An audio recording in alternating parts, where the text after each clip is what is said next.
시청자 여러분 안녕하십니까? 언더그라운드 TV입니다. 금년 11월 5일 실시되는 제47대 미국 대통령 선거가 이제 58일 앞으로 다가왔는데요. 미국 대통령 선거에 어떤 후보가 당선되느냐에 따라 우리나라 국방과 외교, 정치, 경제에 큰 영향을 미치기 때문에 미국 대통령 선거 결과가 매우 중요합니다. 민주당 후보는 지난 7월 21일 조 바이든 대통령이 후보를 사퇴하여 카멀라 해리스 부통령이 후보가 결정됐고요. 공화당 후보는 도널드 트럼프 전 대통령이 후보가 됐습니다. 지난 8월 29일부터 9월 6일까지 미국 전역 7개 여론조사기관 평균을 보면 카멀라 해리스 후보가 48.7%이고 도널드 트럼프 후보가 45.6%로 해리스 후보가 3.1% 앞선 것으로 나타났습니다. 당선을 결정하는 경합주를 보면 해리스가 앞서고 있는 주는 펜실베니아 0.7%, 미시간 2.1%, 위스콘신 3.2%, 네바다 1.4%이고 트럼프가 앞서고 있는 주는 애리조나 2%, 노스캐롤라이나 0.5%이고 조지아는 두 후보가 47%로 갔습니다. 아래 구독 버튼을 눌러주시면 대단히 감사하겠습니다. 지난 8월 29일부터 9월 6일까지 7개 여론조사 결과 해리스가 48.7%, 트럼프가 48.7%를 얻은 결과 현재 선거인단 수를 보면 해리스는 225명의 선거인단이 확보된 상태로 보이고요. 트럼프는 219명의 선거인단이 확보된 것으로 보입니다. 해리스는 매직 넘버 270명을 얻기 위해 45석이 더 필요하고 트럼프는 51명이 더 필요합니다.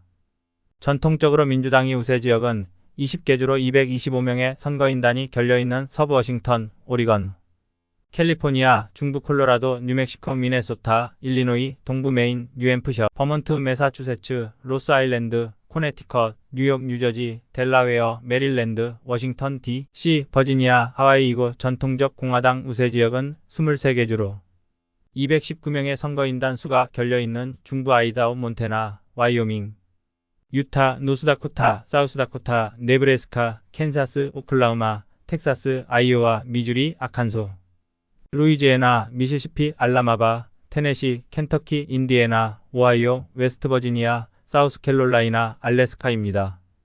2016년 트럼프가 당선되었을 때에는 경합주 중 애리조나 11명, 위스콘신 10명, 미시간 15명, 펜실베니아 19명, 노스캐롤라이나 16명, 조지아 16명으로 트럼프가 선거인단 307명을 얻어 당선되었고요. 2020년 바이든이 당선되었을 때에는 네바다 6명, 애리조나 11명, 위스콘신 10명, 미시간 15명, 펜실베니아 19명, 조지아 16명을 얻어 바이든이 선거인단 303명을 얻어 당선되었습니다.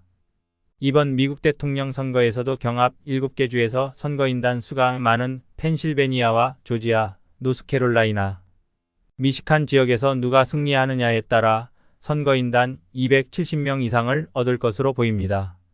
미국 대통령 선거제도는 우리나라 제도와 다른데요.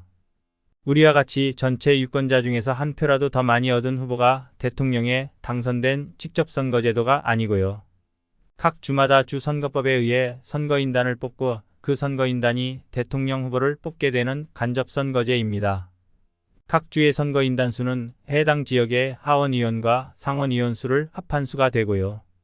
상원은 각 주마다 선거인단 2명을 뽑고 하원은 워싱턴 DC에 배정된 3명을 포함해 438명을 인구 비례에 따라 할당된 선거인단을 뽑습니다. 선거인단 선출은 해당 주에서 한 표라도 더 얻은 후보가 그 주의 선거인단 수를 모두 가져가는 승자독식 방식이 적용되는데요. 예를 들어서 어떤 주의 선거인단 수가 10명이라면 그 주 전체 득표에서 한 표라도 더 받은 후보가 그 주에 배정된 선거인단 10표를 가져가는 방식입니다. 미국 신개주 중 48개 주와 특별구 1개구가 승자독식주의를 취하고 있고요. 메인주와 네브래스카주는 선거인단 일부를 하원의원, 선거구 득표 결과대로 선거인단을 배분하는 의회지역구 산출 방식입니다. 주 전체 득표에서 한 표라도 더 얻은 후보가 상원 선거인단 2명을 가져가고 각 하원의원 선거구마다 승자가 선거인단 1명씩 가져가는 방식입니다. 이런 방식을 통해 후보들은 전체 선거인단 538명 가운데 과반수인 270명 이상을 확보하면 선거에서 승리하게 되는데요. 선거인단은 기본적으로 그 주의 유권자의 선택을 따르기 때문에 이들이 누구를 찍을지 결정됩니다. 이러한 제도로 인해 전체 국민의 득표수가 많았음에도 불구하고 선거인단 수가 적어 낙선된 사례가 많이 발생했는데요. 민주당의 엘 고어 후보는 2000년 대통령 선거에서 조지 W. 부시보다 54만 표를 더 얻고도 선거인단 수에서 266명을 얻어 271명을 얻은 부시 후보에게 졌고요. 2016년 대통령 선거에서 힐러리 클린턴 후보는 전체 득표에서 48.2%를 얻어 46.1%를 얻은 도널드 트럼프보다 앞섰으나 선거인단 확보에서 트럼프 304명, 힐러리 클린턴 227명을 얻어 트럼프가 당선됐습니다. 이상으로 미국 대통령 선거 여론조사 결과와 선거제도에 대해 말씀드렸습니다. 시청해 주셔서 감사합니다.